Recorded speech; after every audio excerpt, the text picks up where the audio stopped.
Bienvenidos, bienvenidas. Hoy vamos a hacer un análisis a fondo de una experiencia personal. La verdad, muy intensa, muy compleja. La sacamos de una conversación bastante detallada, ¿eh? Una narrativa que mezcla crisis emocionales, unas percepciones visuales muy pero muy particulares durante momentos íntimos y también el papel que juega el alcohol en todo esto. La fuente principal que tenemos es la transcripción de un diálogo.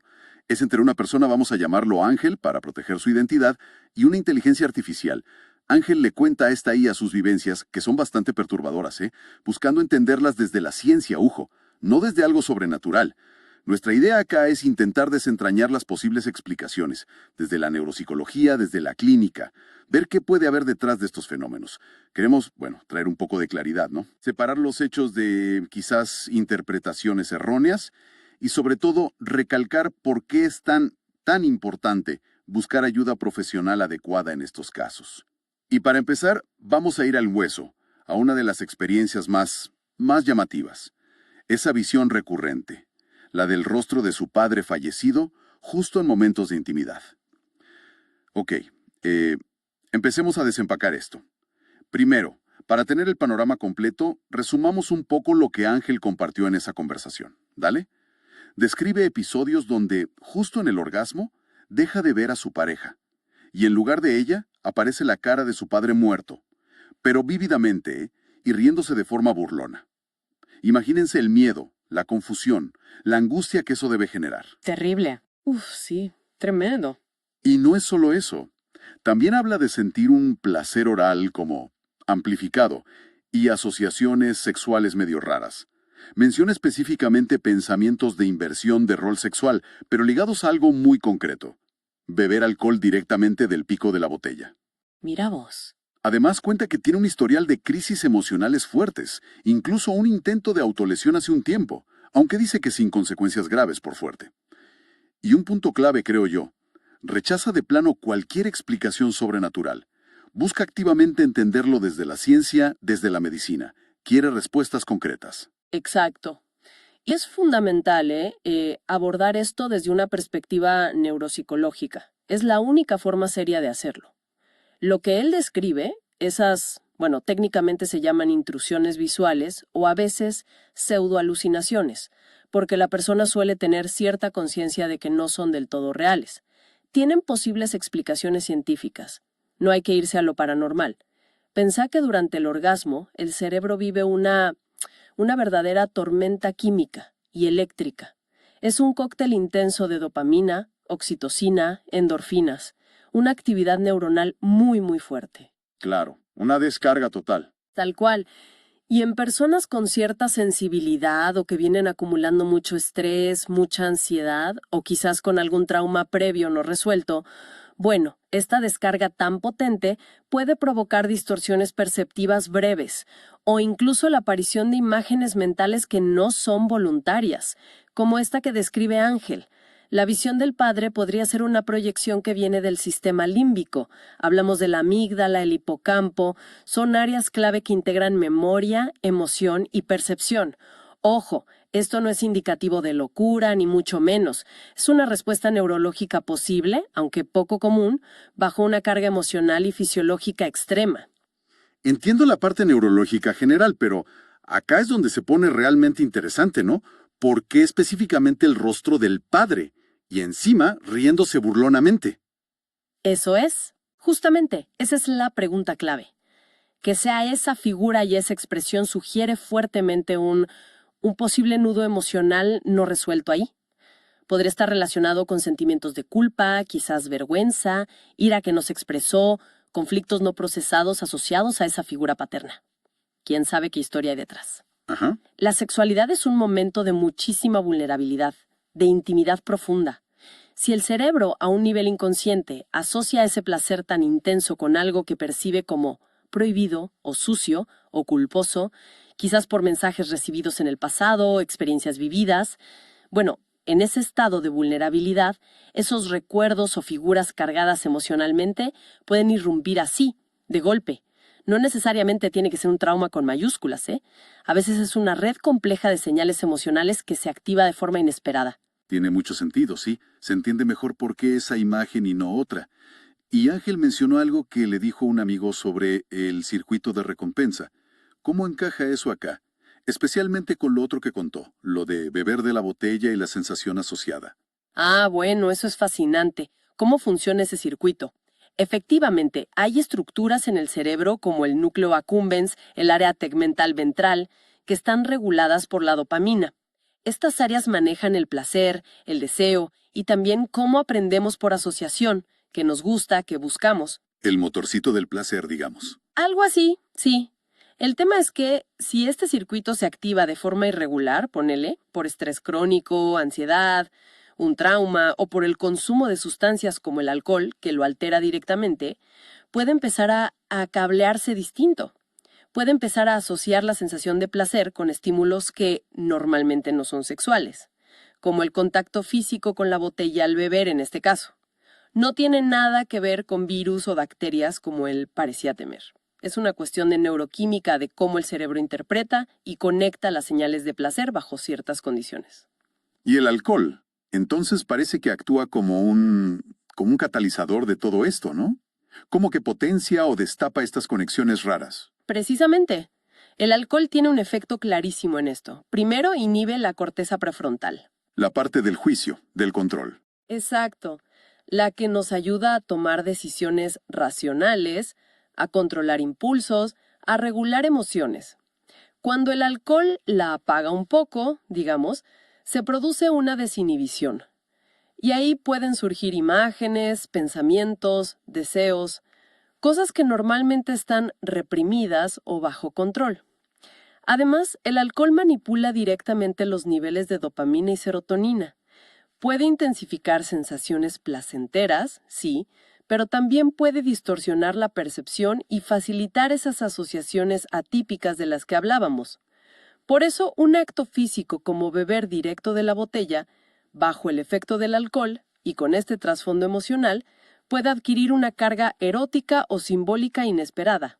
Uf, qué complejo todo. Ahora, está claro que no podemos diagnosticar nada a distancia. Esto es solo un análisis de lo que leímos. Pero si un profesional se encontrara con un cuadro así, con los síntomas que Ángel describía al principio, ¿qué tipo de condiciones clínicas podrían al menos considerarse en una evaluación? Correcto. Es fundamental aclarar eso. Nada de diagnósticos por acá. Pero sí podemos hablar de posibilidades que un profesional exploraría. Podría pensarse, por ejemplo, en algo relacionado con el trauma. Quizás un trastorno de estrés postraumático complejo, el CPTSD, que a menudo no se liga a un solo evento, sino a relaciones conflictivas o entornos dañinos que se prolongan en el tiempo y dejan marcas profundas. Entiendo. Otra posibilidad es que haya algún tipo de trastorno disociativo. Son cuadros donde la percepción de la realidad, la conexión con uno mismo o con el entorno se altera transitoriamente, generalmente bajo estrés o emociones muy fuertes. Pueden ser episodios breves donde la persona siente como que se sale de su cuerpo o que lo que pasa alrededor no es real. Se llama despersonalización o desrealización. Ajá. También se podría explorar la línea de un trastorno obsesivo, el TOC, pero con un contenido intrusivo específico, de tipo sexual o culposo. Se caracteriza por pensamientos o imágenes que irrumpen en la mente, que la persona no quiere tener, que le generan mucha angustia, lo que llamamos egodistónicas. Claro, que no las siente propias. El cerebro procesa las emociones en el sistema límbico o cómo funciona el circuito de recompensa dopaminérgico sin llegar a ser un trastorno psicótico como la esquizofrenia. Y es vital recalcar esto. Muchas de estas son alteraciones funcionales. Tienen que ver con el funcionamiento del cerebro, no necesariamente con un daño estructural, y a menudo son tratables con la intervención adecuada. Bien. Y la fuente también detallaba algunas estrategias prácticas que se sugirieron en esa misma conversación. Cosas para hacer, digamos, sin necesidad de ir directo a la medicación. ¿Cuáles eran? Sí, se propusieron varias técnicas que pueden ser muy útiles, sobre todo al principio. Primero, algo básico pero clave, llevar un registro. Anotar detalladamente cuándo pasan estos episodios. ¿Qué factores podrían estar influyendo? Estrés, cómo durmió, si consumió algo, si hubo alguna discusión. ¿Y qué emociones sintió antes, durante y después? Buscar patrones es fundamental. Para entender un poco el contexto de cada episodio. Tal cual. Segundo, y esto era obvio en este caso, evitar el consumo de alcohol temporalmente, dado que claramente actuaba como un amplificador emocional y quizá disparador.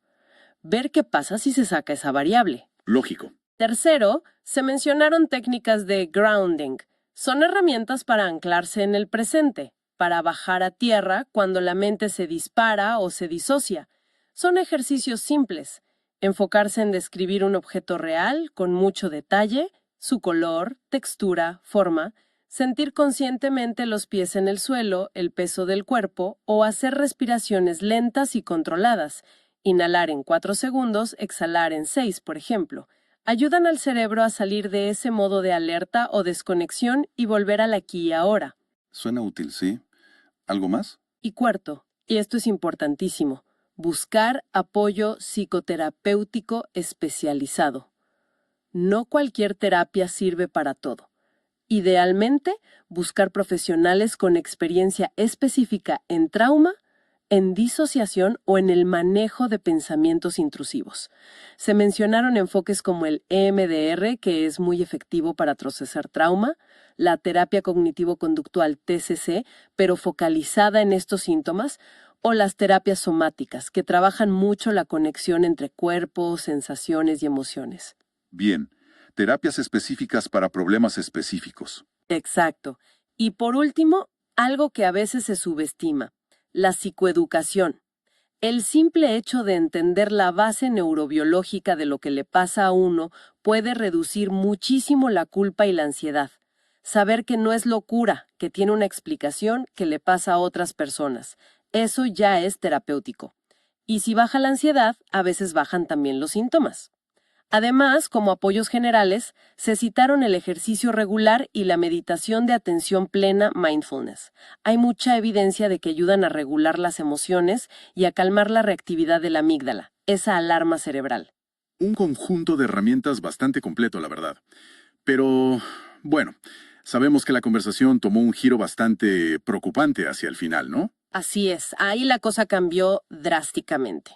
El tono, el contenido de lo que Ángel escribía se volvió alarmante. Empezó a mostrar una confusión muy evidente. Hacía referencias extrañas, como decir que estaba en Silent Hill, que es un videojuego de terror psicológico con escenarios muy bizarros. Describía estar en una sala blanca, desnudo, y veía colgada cerca una máscara de payaso y una túnica negra. Elementos muy inquietantes. Y lo más grave quizás, empezó a acusar a la inteligencia artificial con la que hablaba de ser su padre muerto. Una idea delirante, paranoide. ¡Qué fuerte! Una desconexión total. Total. Y todo esto, sumado a que justo antes había confesado haber consumido una cantidad enorme de alcohol, 2 litros de vino, el día anterior. Bueno, eso prendió todas las alarmas médicas. Claro, ahí se mencionó la posibilidad de delirium tremens, ¿verdad? Correcto. En la fuente se le explicó qué es el delirium tremens, o DT, y es crucial entenderlo. Es una complicación médica gravísima de la abstinencia alcohólica. Ocurre en personas que tienen una dependencia física importante al alcohol y dejan de consumir bruscamente o reducen mucho la dosis. Es una emergencia médica, puede ser mortal. ¿Y cuáles son los síntomas? Porque lo que describía Ángel al final sonaba muy caótico. Son muy aparatosos, sí. Confusión profunda, desorientación total en tiempo y espacio, alucinaciones muy vívidas, ven cosas, sienten cosas, oyen cosas que no están y suelen ser terroríficas. Además, hay temblores muy fuertes, sudoración profusa, el corazón va a 1000, taquicardia, puede haber fiebre y una agitación física y psíquica extrema. La persona está fuera de sí. ¡Qué cuadro! Lo de la botella, no encajaban exactamente con un DT clásico. Claro, eran cosas más puntuales. Exacto, pero la combinación final sí era muy preocupante. El antecedente del consumo masivo reciente, seguido probablemente por un cese o reducción brusca, y sumado a ese estado confusional agudo, la desorientación, las percepciones bizarras del entorno, la paranoia, todo eso eleva muchísimo el riesgo. Podría ser una intoxicación alcohólica aguda muy severa todavía, un estado confusional inducido por el alcohol, o sí, el inicio de un síndrome de abstinencia grave que estuviera evolucionando a un delirium tremens. La línea es muy delgada y el peligro es real. Por eso la recomendación final fue tan tajante, digamos. Por eso fue inequívoca y urgente. Buscar atención médica ya mismo. Ir a una guardia, llamar a una ambulancia y ser totalmente honesto sobre el consumo de alcohol y describir todo lo que estaba percibiendo y sintiendo, por raro que pareciera. El hecho de que él mencionara que su esposa y otras personas estaban por llegar se vio como una ventana crítica, una oportunidad para que recibiera esa ayuda física que era indispensable en ese momento. Y también, como medida de precaución adicional, se le recordaron las líneas de ayuda para crisis y prevención del suicidio que existen en Argentina, como el 135 o el número nacional, por si acaso. Bien, haciendo un cierre entonces, hoy recurrimos una historia muy compleja, ¿no? Vimos esa interacción fuerte entre la psique, el cerebro, las emociones acumuladas y factores externos como el alcohol. Todo a través del relato de Ángel. Vimos cómo experiencias que suenan casi de película de terror, como ver rostros o tener esas asociaciones sensoriales tan extrañas, pueden tener explicaciones neurocientíficas. Hablamos de memoria emocional, del circuito de recompensa, del posible impacto de traumas no resueltos, de cómo las sustancias alteran nuestra percepción y nuestro control. Exacto. Y creo que lo crucial es entender que estas vivencias, aunque sean aterradoras o muy raras, muchas veces derivan de procesos cerebrales que podemos identificar y en muchos casos tratar. No son necesariamente signos de locura irreversible ni fenómenos sobrenaturales. Son manifestaciones de cómo funciona nuestro cerebro bajo ciertas condiciones particulares. Pero, y este es el gran pero que nos deja el final del relato, también vimos cómo una situación puede escalar muy rápido, especialmente cuando hay un consumo elevado de alcohol de por medio. Puede pasar de algo perturbador, pero quizá manejable, a una emergencia médica que necesita una intervención inmediata. La confusión aguda, las alucinaciones persistentes, los signos físicos de abstinencia, esas son banderas rojas enormes que siempre requieren una evaluación médica urgente y presencial. Entonces, ¿qué nos llevamos de todo esto? Quizás una reflexión sobre esa conexión tan profunda y a veces tan desconcertante entre nuestras historias, nuestras heridas emocionales y la manera en que percibimos el mundo, sobre todo en momentos de vulnerabilidad. Y esto nos deja picando una pregunta importante, creo, para darle una vuelta. ¿De qué manera nuestras historias personales, esas huellas emocionales que todos cargamos, pueden llegar a moldear e incluso a veces a distorsionar nuestra experiencia más básica y directa del presente? Reconocer esa interacción constante entre pasado y presente, entre mente y cuerpo, entre química cerebral y emoción vivida. Quizás ese sea el primer paso, un paso fundamental para poder abordar estas complejidades tan humanas. Y para animarnos también a buscar ayuda cuando sentimos que la realidad, que parece desdibujarse un poco.